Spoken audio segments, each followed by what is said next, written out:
ಕನ್ನಡ ನಾಡು ನುಡಿ ನೆಲ ಜಲ ಭಾಷೆ ರಕ್ಷಣೆಗಾಗಿ ನಿರಂತರ ಹೋರಾಟ.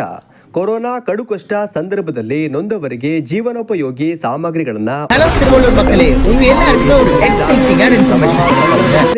ಸಂಕಷ್ಟದಲ್ಲಿರುವ ಜನರನ್ನ ಭೇಟಿಯಾಗುವುದರ ಜೊತೆಗೆ ಸಹಾಯ ಹಸ್ತ ನೀಡುವುದರ ಜೊತೆಗೆ ಇನ್ನೂ ಹಲವು ಸಮಾಜಮುಖಿ ಕಾರ್ಯಗಳನ್ನು ಗುರುತಿಸಿ ಕರ್ನಾಟಕ ರಕ್ಷಣಾ ವೇದಿಕೆ ಚಿಕ್ಕಮಗಳೂರು ಜಿಲ್ಲಾ ಪ್ರಧಾನ ಕಾರ್ಯದರ್ಶಿ ಕುಮಾರ್ ಶೆಟ್ಟಿ ಅವರಿಗೆ Asia international culture research university doctorate ಪದವಿ ನೀಡಿ ಗೌರವಿಸಿದೆ.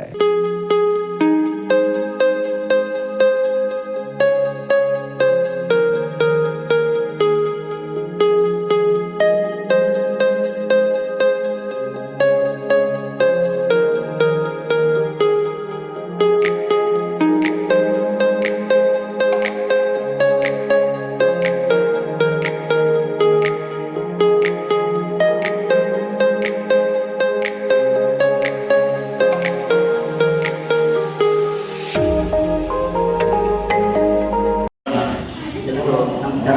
ಈ ದಿವಸ ನನ್ನ ವೃತ್ತಿ ಜೀವನದಲ್ಲಿ ತುಂಬ ಖುಷಿ ಪಡುವಂಥ ದಿವಸ.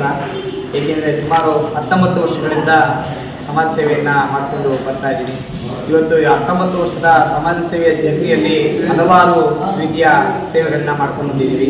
ಈ ಸಮಾಜದ ಪರವಾಗಿ, ಈ ನಾಡಿನ ಪರವಾಗಿ, ನಾಡಿನ ಏಳಿಗೆಗಾಗಿ ಹಾಗೂ ಈ ಸಮಾಜಕ್ಕೆ ಧಕ್ಕೆ ಬಂದಾಗ ಅದರ ಪರವಾಗಿ ಹಾಗೂ ಈ ನಾಡಿಗೆ ಧಕ್ಕೆ ಬಂದಾಗ ನಾಡಿನ ಪರವಾಗಿ ಹಾಗೂ ಈ ನಾಡಿಗೆ ತುರ್ತು ಸಂದರ್ಭದಲ್ಲಿ ಆದಂಥ ಪ್ರಕೃತಿ ವಿಕೋಪಕ್ಕೆ ತುತ್ತಾದ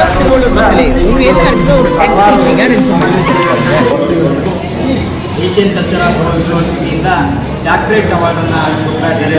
ಒಂದು ಹೆಮ್ಮೆ ಪಡುವ ವಿಚಾರ ಆಗಿದೆ. ನನ್ನ ತಂದೆ ತಾಯಿಯ ಆಶೀರ್ವಾದ ಹಾಗೂ ನನ್ನ ಹಿರಿಯರ ಗುರುಗಳ ಆಶೀರ್ವಾದದಿಂದ ಇವತ್ತು ನಾನು ಹೆಮ್ಮೆ ಪಡುವಂಥ ವಿಚಾರವಾಗಿ ಡಾಕ್ಟರೇಟ್ ಅವಾರ್ಡನ್ನು ತೊಗೊಂಡಿದ್ದೀನಿ. ತುಂಬ ಖುಷಿ ಆಗ್ತಾ ಇದೆ.